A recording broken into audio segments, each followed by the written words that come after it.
Blandina, Martyr of Lions. Page 21 of Trial and Triumph. The young slave woman, Blandina, gasped for air as she lay shaking on the damp stone floor. Several fellow Christian prisoners had suffocated during the night, and Blandina closed her eyes to shut out the sight of their pale, lifeless faces. Suddenly, the cell door creaked open, and a Roman soldier shouted, "Get up, godless, come with me." Blandina and the other prisoners were dragged out of their cells and into the arena, shielding their eyes from the brilliant sunlight. The Christian men, women, and children huddled together in the center of the arena. The spectators shouted curses at them. Towering over them on a raised platform stood the Roman governor of Gaul, a laurel wreath crowning his head. "Listen to me, you godless," the governor said. "You Christians offend our gods and bring down their wrath upon us.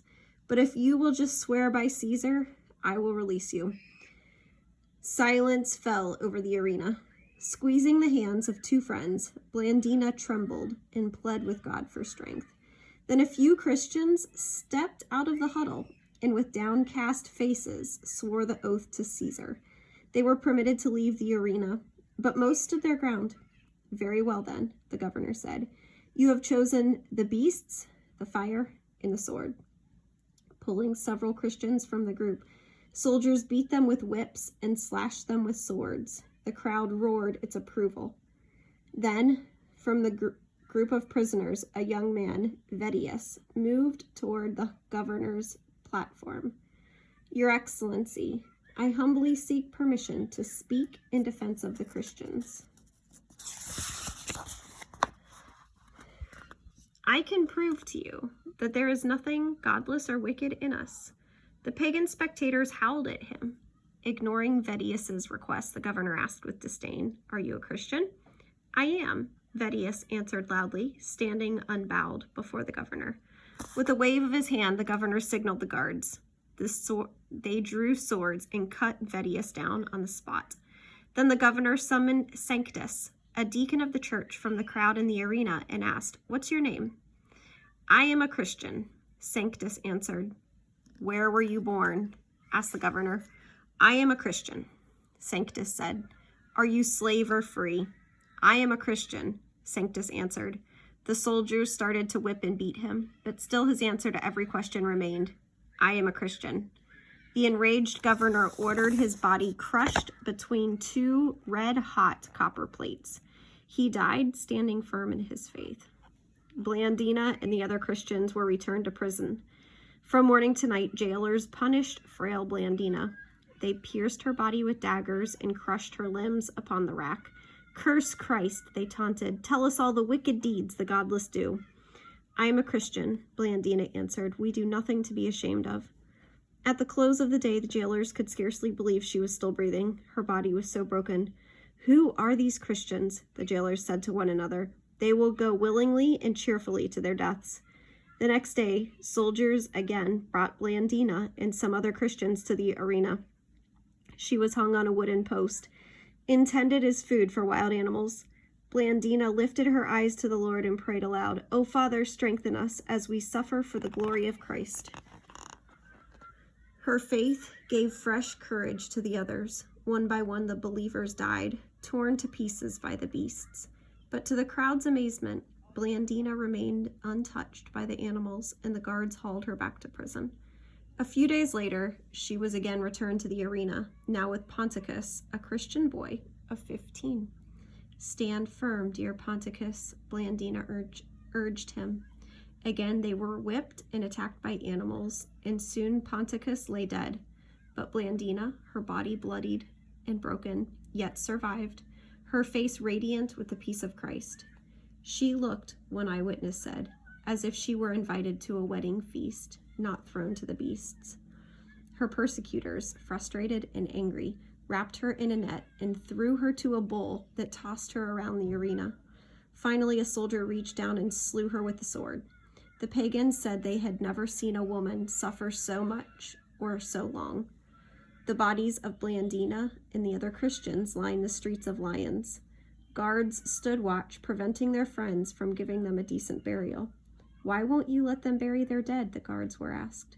So they may have no hope in the resurrection, they answered. It is this hope that gives them such courage. After 6 days, the bodies were burned to ashes and thrown into the Rhone River. Now let's see if they rise again, the guards said. Some Christians in Lyons survived the persecution. They wrote an account of the martyred believers and sent it to churches throughout the Roman Empire, encouraging them to hold fast to the faith. Okay. Now, on page 52 of this book is where your questions are coming from. Chapter summary. Blandina, a young woman from Lyons, is martyred at the hands of the Romans because of her refusal to deny Jesus Christ. Scripture passage, 1 Peter 4, 12 to 16.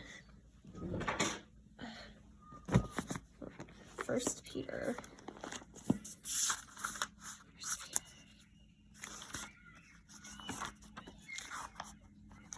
Peter 4, 12 to 16. Beloved, think it not strange concerning the fiery trial, which is to try you, as though some strange thing happened unto you.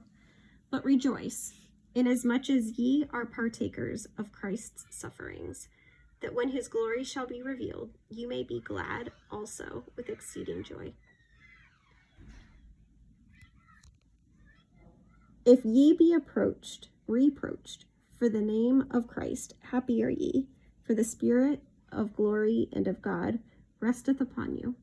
On their part he is evil spoken of, but on your part he is glorified. But let none of you suffer as a murderer, or as a thief, or as an evildoer, or as a busybody in another man's matters. Yet if any man suffer as a Christian, let him not be ashamed, but let him glorify God on this behalf. Question 1. Who offered a defense on behalf of the Christians? Press pause and answer the question. Number 2. Who was Sanctus? Press pause and answer the question. Number 3, what were the soldiers trying to get Blandina to do? Press pause and answer the question. Number 4, what did Blandina pray? Press pause and answer the question. Number 5, how old was Ponticus? Press pause and answer the question. 6, where was Blandina martyred?